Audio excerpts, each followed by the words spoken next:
Welcome everyone to the launchment of the webinar series on climate acts organized by the research project Division of Climate Acts in Latin America, the cases of Peru, Mexico, and Chile.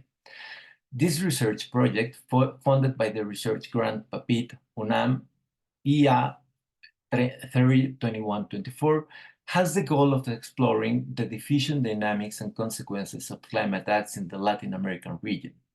It pays particular attention to the cases of Mexico, which adopted its climate law in 2012, Peru 2018, and Chile 2022. So before moving forward, I would like to thank my university, the UNAM, for making this project possible. I would also like to express my gratitude to my colleagues Cecilia Ibarra Mendoza from the UD Chile and Cristina Miranda Peas from the Catholic Pontifical University of Peru for their close support.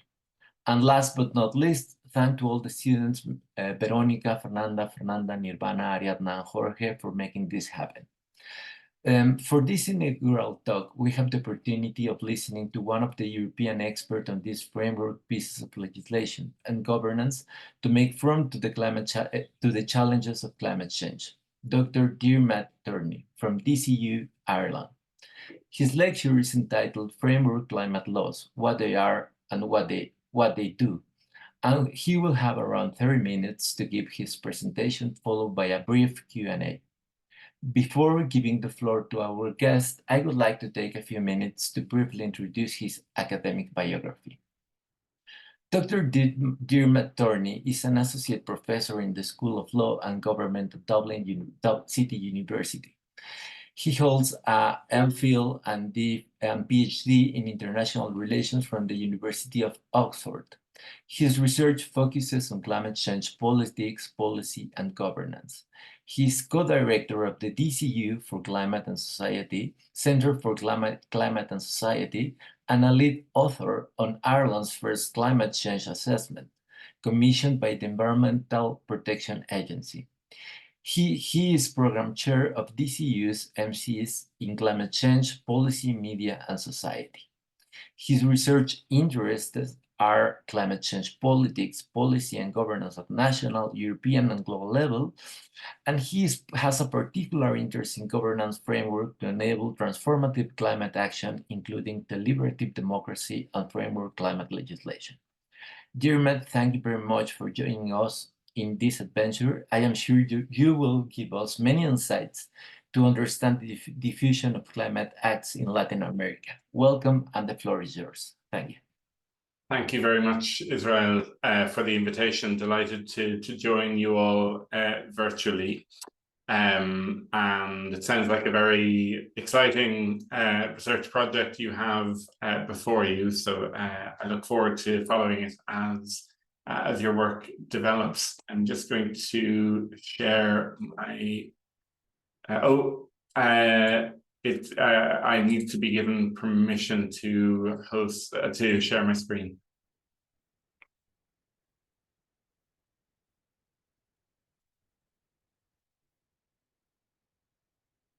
Yes, I think that's it. So so hopefully you are seeing my slides now. So what I would like to cover in my talk is the three elements you see on the screen there. So firstly, just some, a definition of what I understand by the term climate change acts. On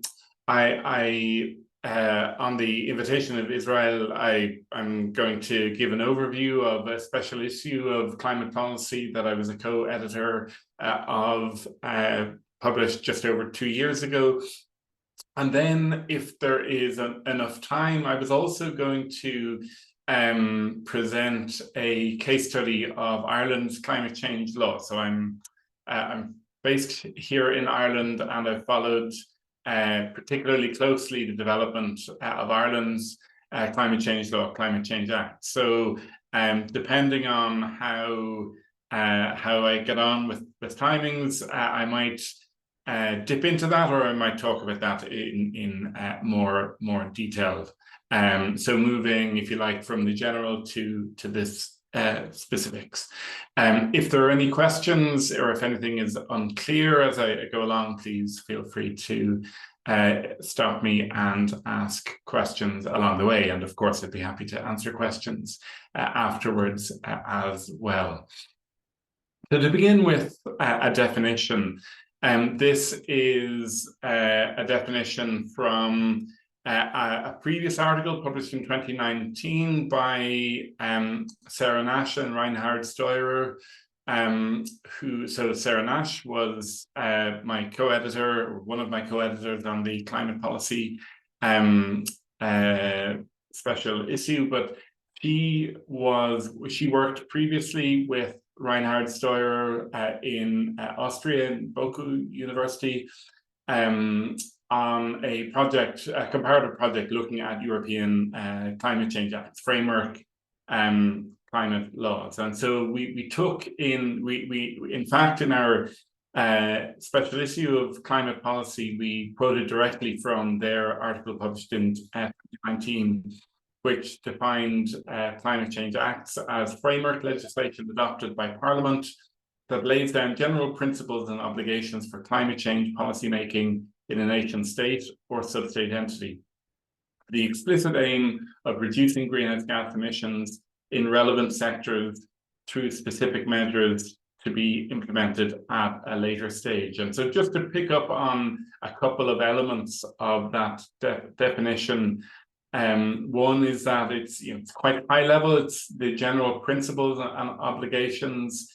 It's with some limited exceptions.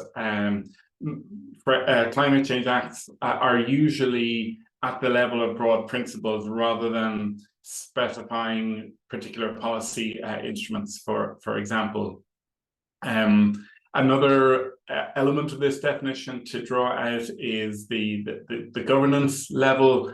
Typically, these are at nation-state level. In our climate policy special issue, there was a paper on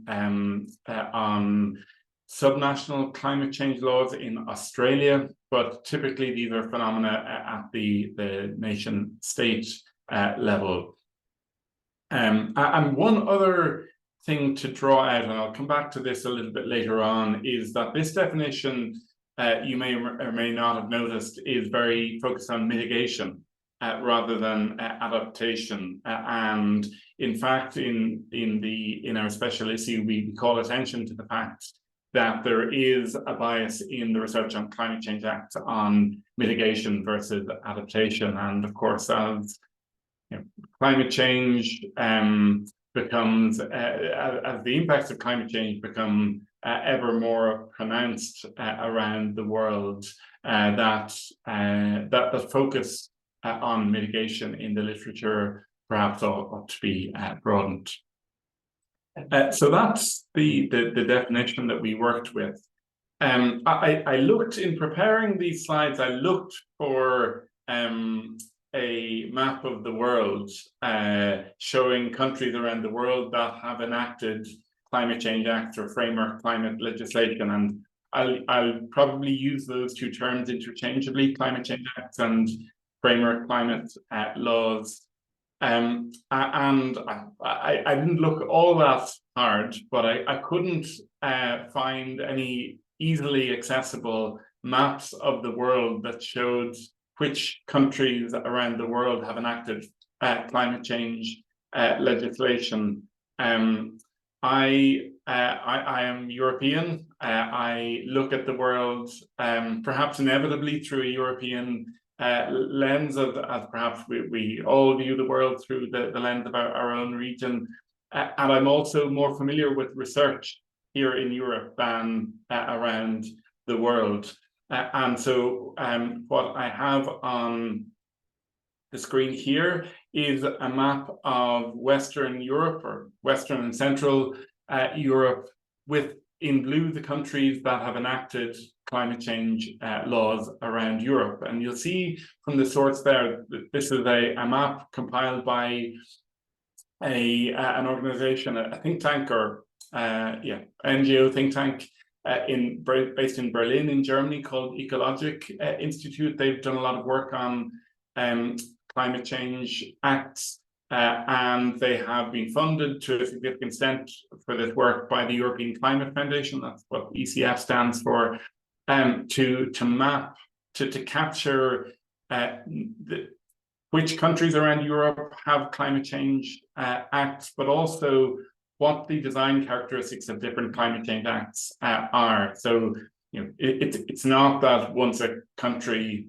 obviously implements a climate change act that it's the same around the world. They look different in different national jurisdictions. So I would, in your future work in this area, I'd recommend looking at the work of Matthias Duve and Nick Evans and colleagues at Ecologic Institute, who've done a lot of very rich comparative work, now all within a European context, but capturing the diversity of practice in terms of developing and implementing climate change acts in Europe. And so stepping back from the specifics, one way to think about climate change acts in kind of conceptual or analytical terms is in terms of climate policy integration. And this indeed is one of the conceptual lenses that's sometimes used in the literature, and approaches that look at climate policy integration often think about that process of trying to integrate climate into the broader policy system in terms of a number of different ways of doing so. So one is in terms of procedural tools, so attempts to institutionalize environmental considerations in other areas.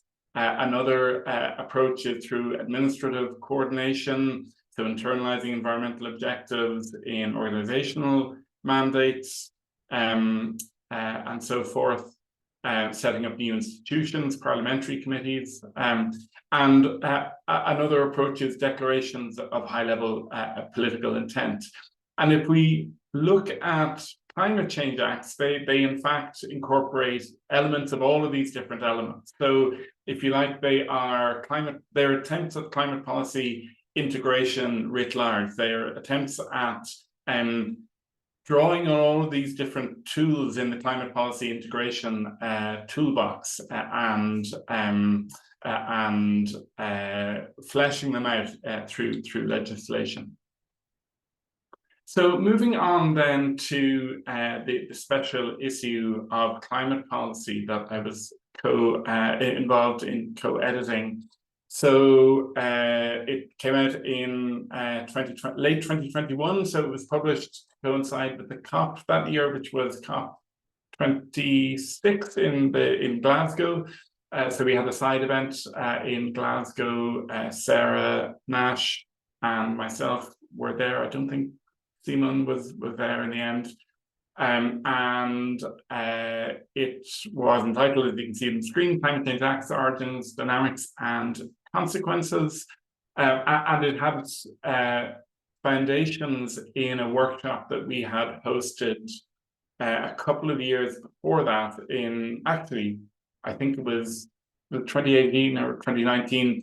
Because of COVID, timelines get a bit blurred. I can't quite remember when it started, but it was published in 2021 anyway. And so just to introduce the special issue, it comprised a range of single case studies and comparative papers, focused mostly on the national level, but as I mentioned in the introduction, with some coverage of subnational. We had a paper looking at subnational climate change acts in Australia. There was an interesting case of non-adoption, that is to say, a jurisdiction where there had been mobilization around the idea of enacting a climate change act, but that didn't lead to a climate change act being passed. And that's something I'll come back to in a few minutes. Some of the papers focused on institutional dimensions. There was a paper by Alina Verchenkova and colleagues at the London School of Economics on the role of the UK Committee on Climate Change, so the UK's climate change advisory body. And in terms of themes, and as indicated in the overall title of the special issue, we looked at 3 different themes. So the origins of climate change acts, how they come about, their dynamics, how they work in practice, and their consequences. So what are the ultimate impacts of them being enacted? And in the following slides, I'm just going to draw out some key findings and ideas around each of those key themes. So if we focus first of all on the origins of climate change acts, across the papers in the special issue, a key finding is that processes of learning and diffusion are important. So, and this falls within a much broader strand of research on environmental governance and indeed public policy more generally, around the diffusion of environmental policy instruments and approaches. And we find in the special issue and in the broader literature that that climate change acts are no exception to that. At an earlier point in time, a significant focal point was the UK Climate Change Act enacted in 2008. My recollection is that there were, I think, some contacts between the UK government and the Mexican government around the development of climate change legislation in Mexico. Israel, I think you've worked on that yourself. I did similar research in the Irish case. I was interested in the origins of Ireland's climate change laws and Climate Change Act and the degree to which it was influenced by practice in the UK. Of course, the UK is our next door neighbour here, so we tend to look to a significant extent at what happens in our nearest neighbour. So that's one strand in terms of origins. Another is, if you like, broader developments in climate politics. So at a global level, the Paris Agreement, again, coming back to my parochial European focus, the European Green Deal and the European climate law that was enacted in 2021 were spurs, moved forward the process of developing national climate change legislation. But coming back to that paper on the Belgian case in our special issue, the non-case of climate change laws, I think that it's an interesting question, and of course it's a broader phenomenon in social science that we perhaps don't always consider non-cases to the extent that we should. So not just what are the circumstances that give rise to the enactment of climate change acts, but also asking the question, what are the circumstances that hinder the enactment of climate change acts? So moving on then to the question of dynamics, so how they operate once they are enacted. There is in the special issue a particular focus on accountability mechanisms, so the ways in which climate change acts empower Parliament, but also expert advisory bodies to hold government to account. And those are separate processes in the papers within the special issue, but they're also connected. For example, Alina Verchenkova's paper with colleagues looking at the UK Climate Change Committee, they looked specifically at how the reports and findings from the UK Committee on Climate Change are used in parliamentary debate. So to what extent and what ways the outputs from the expert advisory body are taken up by politicians within parliamentary accountability mechanisms, which is to say that these these multiple processes of accountability, parliamentary and expert bodies, are hard to disentangle, and they interact in interesting ways. The special issue also points to broader effects of climate change acts.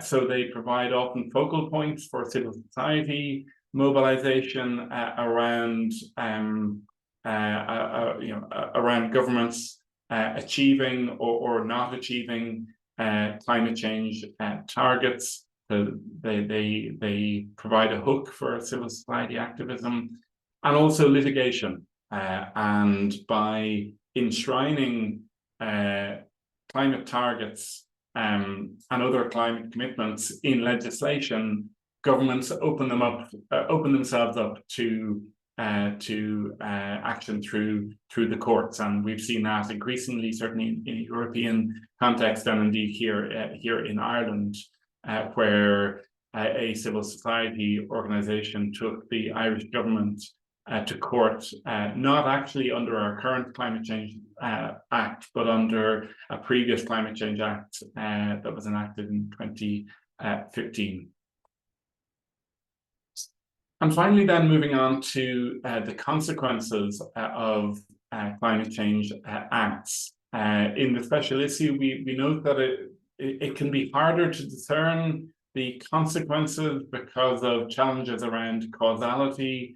Improving cause-effect relationships are inherently harder to do, but nonetheless, the papers within the special issue point to the important anchoring role that climate change acts play in enshrining climate targets at the center of policy making, and giving them normative priority in a way that would otherwise not be the case if those targets were not enshrined in legal instruments. We also note, however, that it is unclear what consequences flow from what we call ex post non-compliance with climate change acts. So in our introduction to the special issue, without going into the technical detail too much, we differentiate between ex ante and ex post non-compliance. So ex ante non-compliance is basically non-compliance with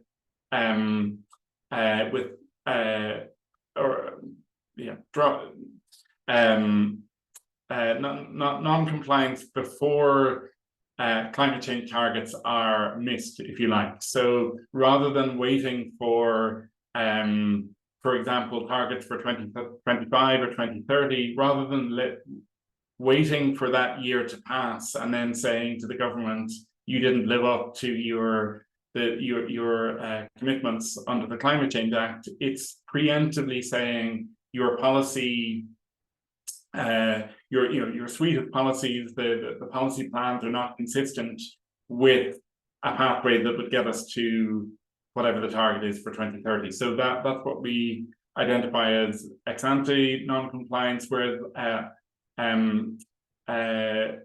ex post non-compliance would be after the fact. So after, for example, 2030 passes, litigation to hold government to account for failure to meet those targets. And we note that there are unclear consequences because there's a temporal dimension to this, which is that we know that greenhouse gases accumulate in the atmosphere for decades to centuries to millennia, and so by the time the emissions have been emitted, it's literally too late. And so arguably the more powerful mechanism for pursuing non-compliance would be at the point at which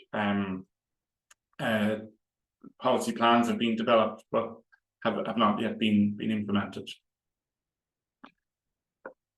Then finally, just to point to some gaps in the literature that we identify, and I've already mentioned some of these in my talk so far. So one that I am very pleased to hear you will be addressing through your own project is that a lot of the literature has been dominated by focus on English-speaking legislatures in the global north.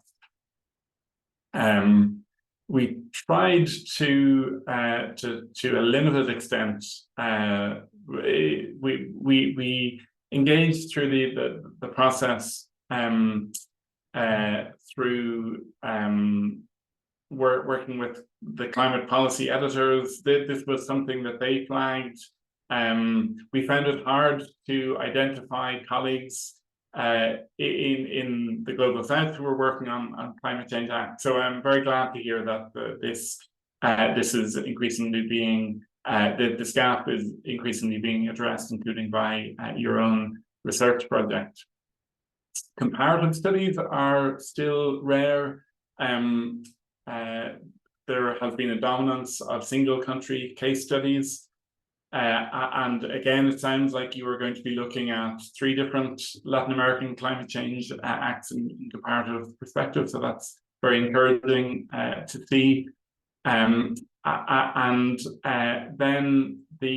again, I think this is a function of time, but the literature has tended to focus on questions of origins and dynamics and not so much on consequences, particularly the legal consequences of non-compliance. I know, for example, Israel, that the Mexican climate change law has been in place for quite a long time now, but many of these laws are relatively recent, so it's inherently harder to answer questions about consequences when legal frameworks have recently been enacted. And finally, just to point to that gap that I mentioned in my talk earlier, that there's a bias towards studies of mitigation. Many climate change laws focus both on mitigation and adaptation. A lot of the research has focused more on the mitigation side. So I'm keeping an eye on time. I'm at according to my PowerPoint clock here, I'm at about 25 minutes.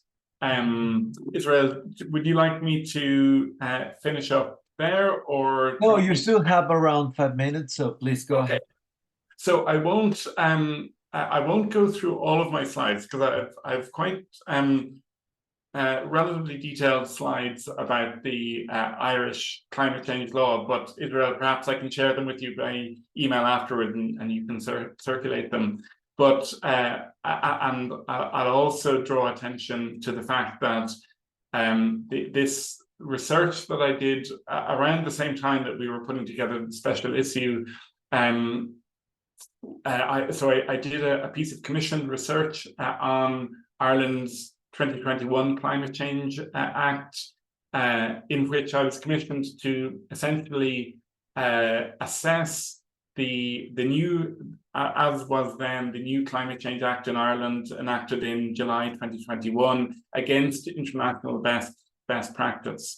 So it's quite a detailed assessment, but where it might be helpful, I mean, I don't think most people on this call need to know every last detail of the Irish Climate Change Act, but for the purposes of this benchmarking exercise, and again, it was very Europe focused, but there was, for each of the elements that I'll go through in a couple of slides' time, there was a discussion of what international best practice looks like for each of the design elements in a climate change law. And this report, so I never got around to publishing it in an academic outlet, but it is available on my own personal website, and I can send on the link to that after this call, Israel. So that's what the study was about. It was funded by Friends of the Earth Ireland, but conducted in an academically independent manner. Just to give some background to the Irish case, Ireland's first Climate Change Act was passed in 2015. It was actually 8 years in the making. So the Friends of the Earth Ireland started mobilizing, started lobbying for Ireland to develop a Climate Change Act in 2007. So around about the time that the campaign in the UK to pass, or a little bit later, but yeah, it was around about that time that campaigns were started in the UK, in Ireland, and a number of other European countries. It took 8 years and a change of government. It's quite a long and winding road. But the output of that legislative process, the 2015 Climate Change Act, was viewed by many as a first step, but as very weak by international standards. And it was described by some as symbolic legislation. So legislation designed to make it look like Ireland was doing something rather than actually doing something. It didn't contain any targets for decarbonisation, not even a long-term target. So it was really quite weak by international standards. Then in 2020, a new government was formed, which included the Green Party as a junior coalition partner, and the Green Party made as a condition of its entry into this coalition government that the Climate Change Act would be amended and strengthened. And so that process took about a year in the end, and it was enacted in June 2021. Now, I won't I have slides on each of these, but I won't go into the detail, but just to, I guess, call out the different elements that are seen as being important components. If we look at the family of climate change acts, they typically include some combination of, if not all of these design characteristics. So the first is long-term targets. So these are often targets for 2050. Some are earlier, some are later, but a target for several decades from now for decarbonisation. Then many climate change acts also have intermediate targets. So in the Irish case, we have what are called carbon budgets. So these are 5-year caps, aggregate caps over a 5-year period for greenhouse gas, for limiting greenhouse gas emissions. There are typically arrangements for policy planning. So basically putting in place requirements that governments must produce policy plans for climate action periodically. So in the Irish case, it's a climate action plan updated every year. So it's a relatively rapid turnaround, plus a long-term strategy updated every 5 years. And typically, requirements for incorporating expert advice. So this is often in the form of a new or existing climate change expert advisory body. Some climate laws include provision for public participation. This is relatively weak in the Irish case. There are often provisions for institutional arrangements. So in the policy-making system, saying who should do what. Importantly, there are often requirements for monitoring progress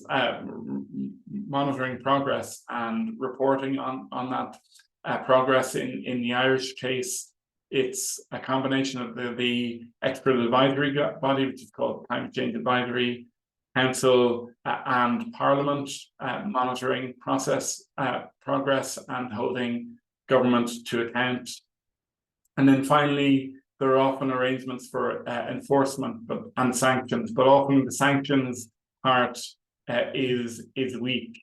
And I'll conclude on this. I think that's one of the interesting tensions at the heart of this, and we draw attention to it in our special issue, but also Sarah Nash and Reinhard Steurer in their earlier paper from 2019, from which I drew the definition of climate change acts, draw attention to this as well. the fact that climate change acts often don't contain very hard mechanisms for hard sanctions for governments that fail to meet their targets and commitments under climate change acts. And as the stringency of climate action targets become more rigorous, as they become more rigorous, I think we're going to see how this question of enforcement and compliance plays out in the years ahead. So, as I said, Israel, I have a more detailed slide deck here that I can share with you for circulation among the group afterwards, and I'll share link to that report on Ireland if anyone wants to read in great detail what the Irish Climate Change Act is all about. But I'm happy to open up for questions now. Thank you very much, Diarmuid, for this very interesting presentation. I think that you have given us a lot of food for thought on reflecting our own experiences on climate action and policy in Latin America. So before starting myself with my own questions that I have a lot, I would like to open the floor for a few people to raise their hands and probably to be part of the Q&A. I don't know if Cristina or Cecilia or Raul would like to start with this Q&A. No? Yes, please, Raul, welcome again. It's really great to see you here. Thank you. Thank you, Diarmuid. It's always great learning more about your work. What I would like to, it's always complicated to try to draw. By the way, I'm going to be in Ireland in October, so we have to hang out. I'm going to Dublin. Brilliant. It's always complicated to criticize the work on the diffusion of climate acts, because climate acts to me are a very strong, reified form of legislation. So it's an institution so if you do IR, as you do, and as I do, it's sort of a diffusion of a norm. So the norm is we are institutionalizing climate acts and so on. If you look at it from a policy transfer perspective, which I've done a lot of work on, you would need countries that are sort of recipient and you know the recipient and the agent that receives the sort of the policy, and then the agent that transfers it. My feeling, and I would like to hear a little bit more from you, is that climate acts are sort of rather organic. So they sort of emerge in a way from the way in which countries operate, but also, as you've said, you know, they have this sort of multi-level framework. To what extent do you think Ireland's Climate Act is sort of homegrown, and does the territorial composition of Ireland influence how these sort of climate acts emerge, sort of this climate law emerges? Because in Mexico, for example, the diffusion of climate acts has been sort of intra-country. So, you know, we had the Ley Nacional de Cambio Climático, the National Climate Change Law, and then subnational levels like the states started having, you know, their own framework laws. And then even some cities have started to do that. But it always seems to me as though the diffusion and the transfer is always sort of, you know, from the top to the bottom, which makes me sort of, it becomes a parallel with the international system where you have these, and it also, I also would like to make a parallel with another norm, which is diffused, but it's not encoded, it's not very well encoded in law, which is the human right to water and the human right to water and sanitation. So I don't know, you left me with so many really good ideas, and I would like to become 3 people so that I could work on all of them. So I would like to just hear more about, how do you see this multi-level sort of model? Because it would seem in some ways like a Putnam two-level game, but in another way, there's something to be said for the bottom-up sort of emergence. So anyway, would love to hear your thoughts on this. Thanks very much, Raul, and great to hear that you're coming to Dublin in October. Definitely get in touch closer to the time. It'd be great to see you. So in terms of the diffusion story in Ireland, so you're talking about Mexico in a multi-level context. I mean, the first thing to say about Ireland is that we are the size of a medium-sized, the whole country of Ireland is the size of medium-sized city in larger countries, right? So we have a population of a little over 5 million people. So that's just something to say. So when I think about Ireland in terms of multi-level governance, we have local government in Ireland, but we're really not even the size of a region in some larger countries. So that's just a broader piece of the context. The diffusion story in Ireland is interesting in this context. And I wrote a paper that was published in Environmental Politics in, I think it was 2017.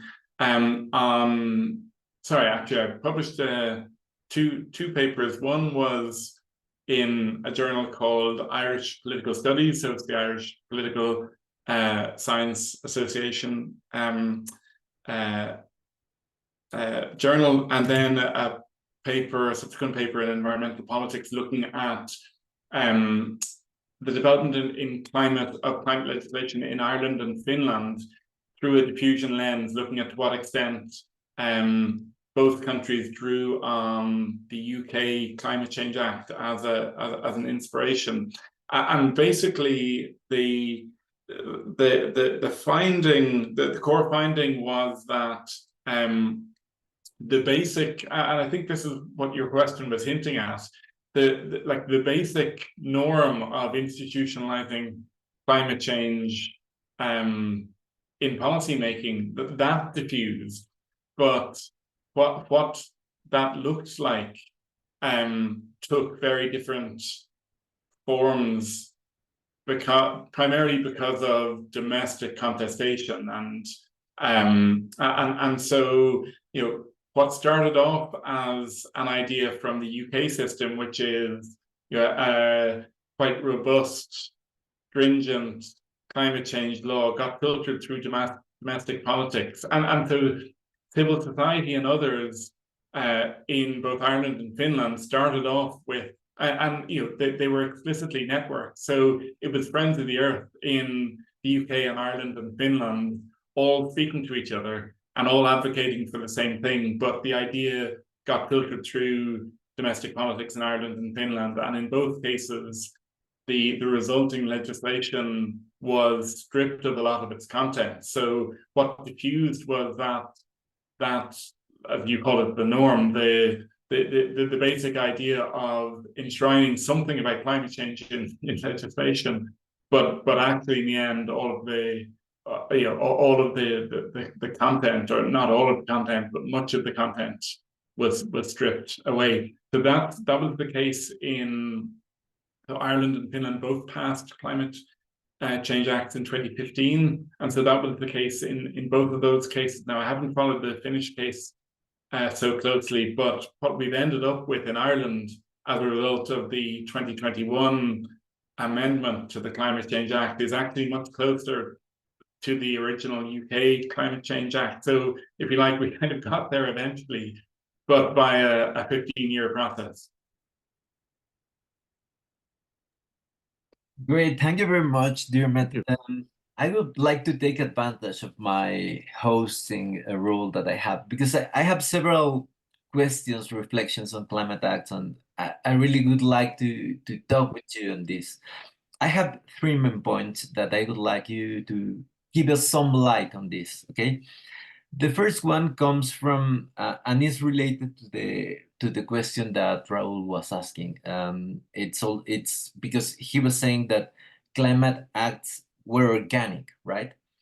And in that regard, something that you have in your special issue introduction is that the UK influence, as time has passed by, has been reducing, and my hypothesis is that, for example, countries like Mexico have emerged as a sort of regional leaders to promote this.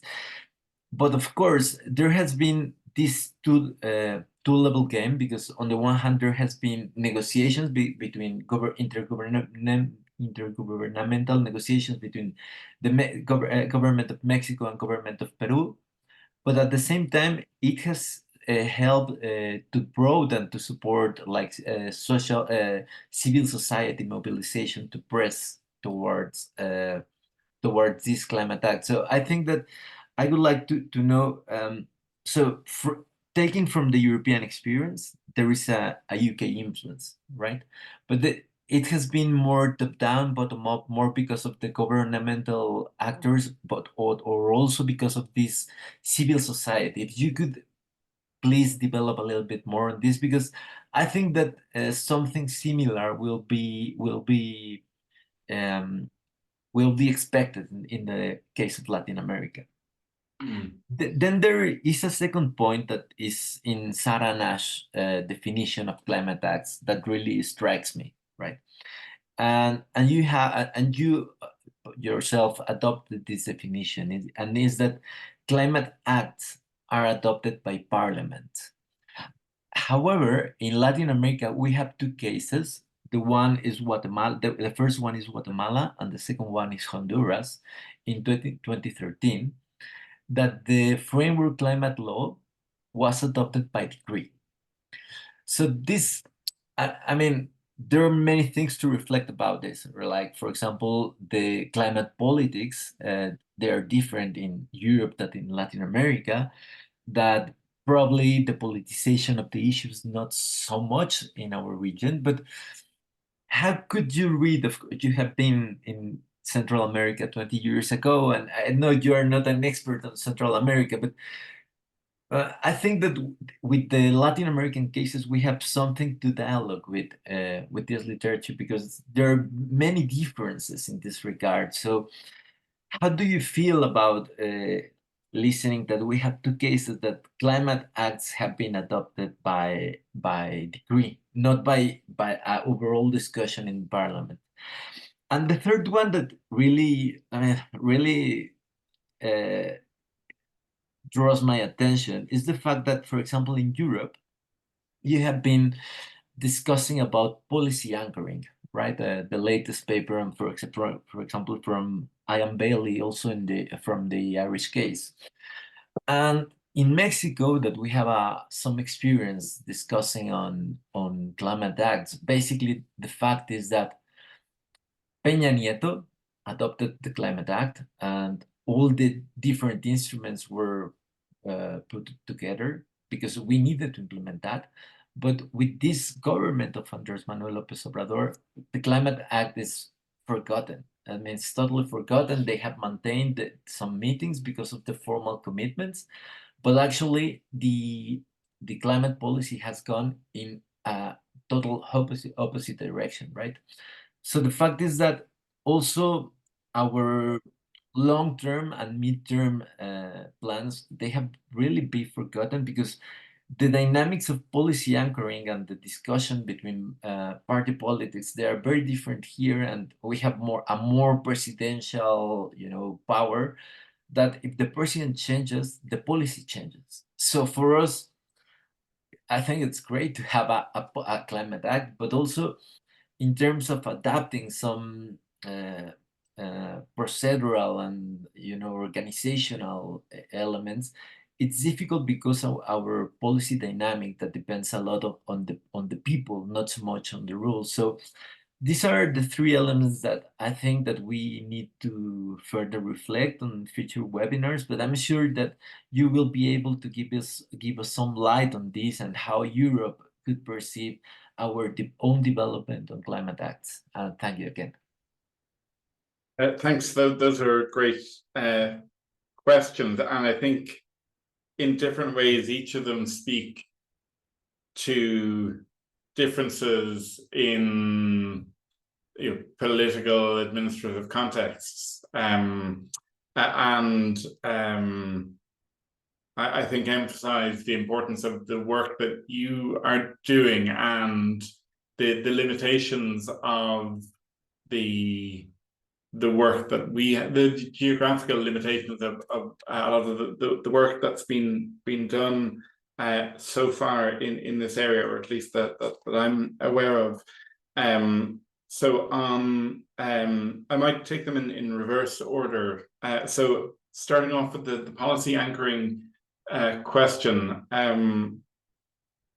that's it's very interesting to hear your reflections on the difference in kind of political system, but also I think political culture, and I'll be really interested to read about the findings of your research. But I think there's also potentially a question of time, or I think time will tell whether the phenomena that you are describing are particular to the Latin American context, or indeed are more universally true. So here in Ireland, we have had we've had our strengthened Climate Change Act, or amended Climate Change Act, since 2021, so 2.5 coming up to 3 years, and it seems to have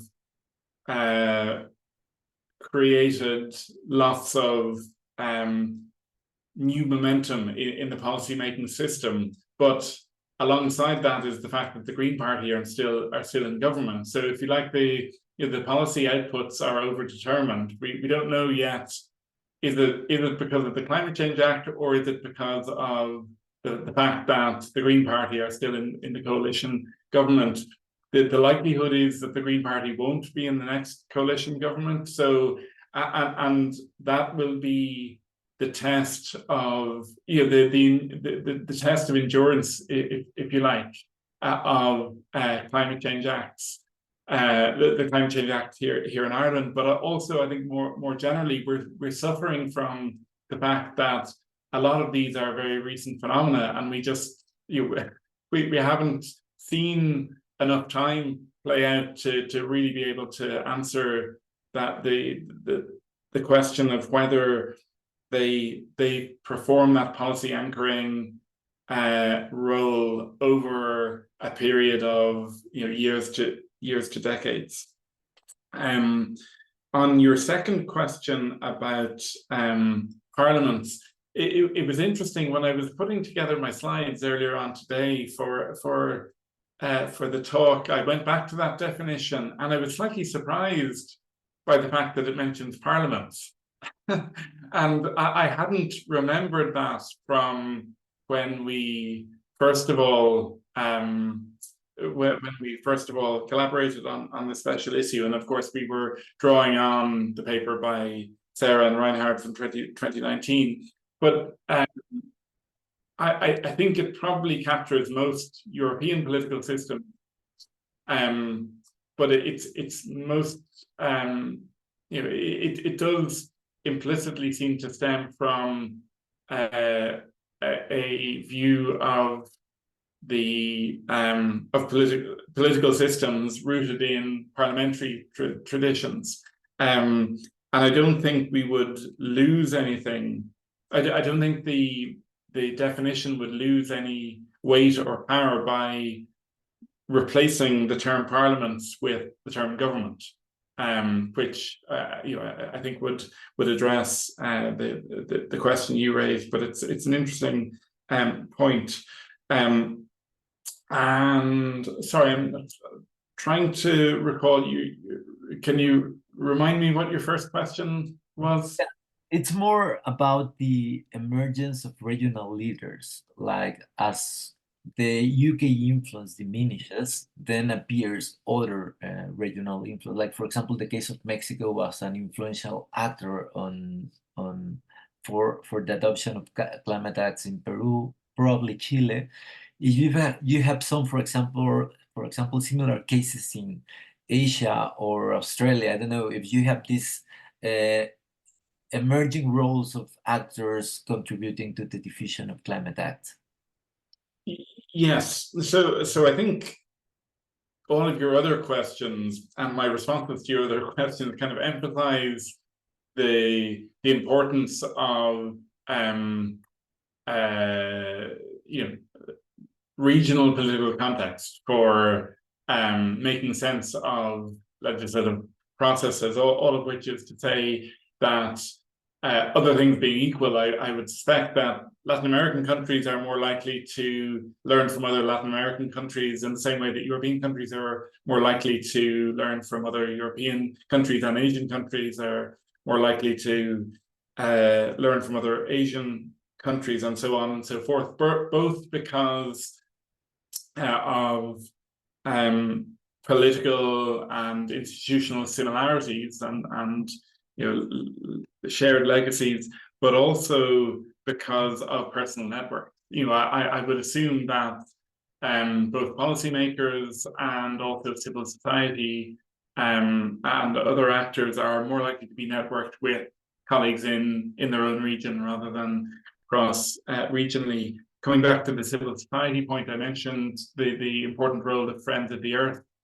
an important environmental NGO or network of NGOs in Europe, and so there is a European network of there are if you like national branches of Friends of the Earth in different European countries, and they are, because they're all part of the same organization, they're in touch with each other, not on a day-to-day basis, but certainly relatively frequently. There was something else I was going to say, but it's slipped my mind.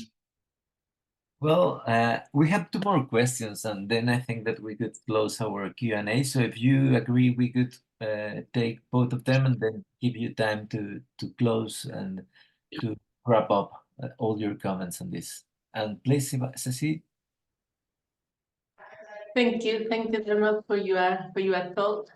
It was very thought-provoking and lots of comparisons and things emerged. I wanted to ask you if you could expand a little bit more on 3 things, which are the incorporation of expert advice, which you said was a common theme, and public participation. If it is binding, not binding, what are your reflections on that, either for the Irish case or more extended experiences? And the other question, the third question, is your thoughts on the targets and the emphasis on energy, carbon neutrality, and how do you see that target that is I will say the most common one. So any reflections on that? Thank you. Sorry, could I see? Thank you for those questions. Can I just ask you to repeat the third question? I didn't fully. Yeah, the first 2 were on public participation and expert advice, and the third one is if you have any thoughts or reflections on the targets, the most common targets for the law, in particular those related to carbon neutrality or energy, low emissions, or which I have seen as the most common ones, but maybe you have other views on that. Yeah, please, Jorge. Hi, everyone. Hi, Professor Torney. Could you tell us about the responsibilities of national entities in Ireland? Because the National Climate Change Act in Mexico concentrates too many responsibilities in the federal, in the national level, and we have a little bit attributions to the subnational level, and of course, or in spite in spite federalism, but we have a concept, a central, a real real concentrate of power in the national level. So could you tell us about it? Please, Diarmuid. Great, thank you for those two sets of questions. So, Cecilia, to your questions, first of all, on the incorporation of expert advice and public participation, if I understand correctly, you were asking broadly the same question about both of those. So, is input from those different sources, is it binding on government or not? So, typically, not typically. I think universally the answer is no, that it's not, that there is no obligation on government to incorporate either the recommendations of expert advisors or the public. And this is in the case of expert advisory bodies. This is noteworthy. Again, I'll speak about the European context. It's noteworthy because in other policy areas we have lots of examples where we do delegate to unelected bodies, essentially, so non-majoritarian institutions not directly under control of elected officials. We delegate executive decision-making functions. So independent central banks is probably the most high-profile example, but we have independent regulators that set policy for different sectors, whether it's the energy sector, energy prices, water. There are lots of, in the European context, there are lots of sectors where governments do delegate executive decision-making power to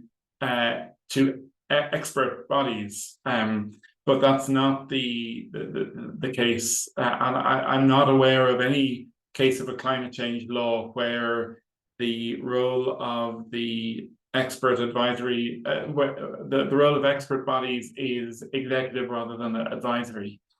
And the same goes for arrangements for public participation. As I said in my talk, in the Irish case, there's actually relatively little in the amended Climate Change Act of 2021 around public participation. We have, in parallel to the legislative process, we've had something called a citizens' assembly, so bringing together a group of, in the Irish case, 100 randomly selected members of the public, chosen to be through a sortition process to be representative of the total population in terms of demographic characteristics like gender and socioeconomic status and geography. But those public participation processes are outside of the Climate Change Act, and they're also not binding on government. Government can accept or choose to ignore whatever those public participation institutions recommend. On your third question about targets, so the different climate laws use different terms. So climate neutrality is what the Irish Climate Change Act includes. In the original UK Climate Change Act, it was an 80% reduction in domestic emissions by 2050. That was strengthened in, I think, 2019. The law was amended to increase that to net zero. There's a big debate around these terms, and the big weakness, as I see it, with net zero or climate neutrality is that it's never specified ex ante what the residual emissions are, right? And so every sector ends up saying, well, yes, everyone else will reduce to zero, but it's really hard to abate the emissions in our sector. So, you know, those weaknesses are embedded within a lot of the climate laws I'm familiar with because of the way those targets are expressed. Yeah.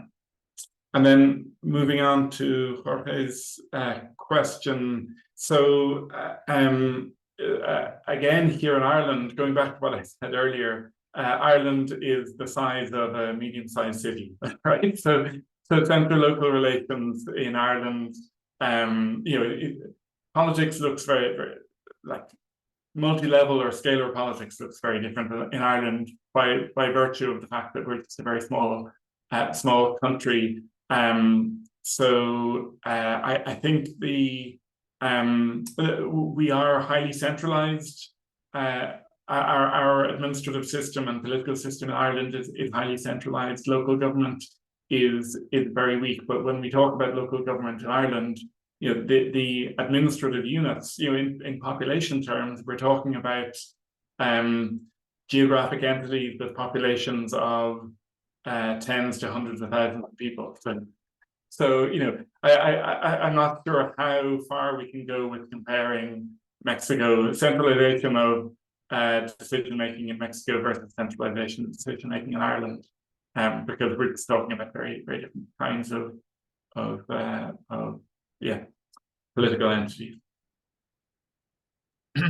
Well, Diarmuid, I have to say that it has been really a great pleasure to have you in this discussion. I think that you have given us a lot of food for thought, and this dialogue between the European experience and what in Latin America we are experiencing is very necessary to continue our own research project. So I will really like to thank you for your time. I know that it's already 6 o'clock in the afternoon in Ireland, so it's really great to have you here in the launching of this research project that in brief it's called ANDES because it makes reference to this South America important geographical development. So thank you, Diarmuid. I promise that we will continue in touch and we will be asking you to probably give us some feedback on our research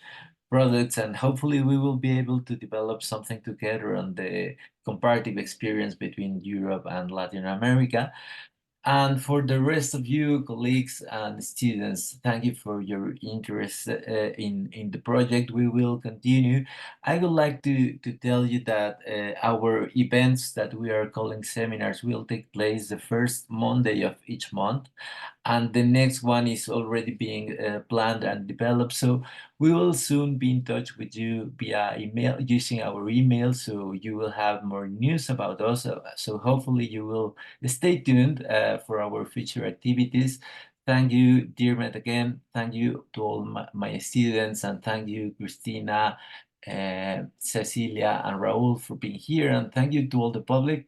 It's been a great pleasure, and let's keep in touch. Thank you very much. Bye.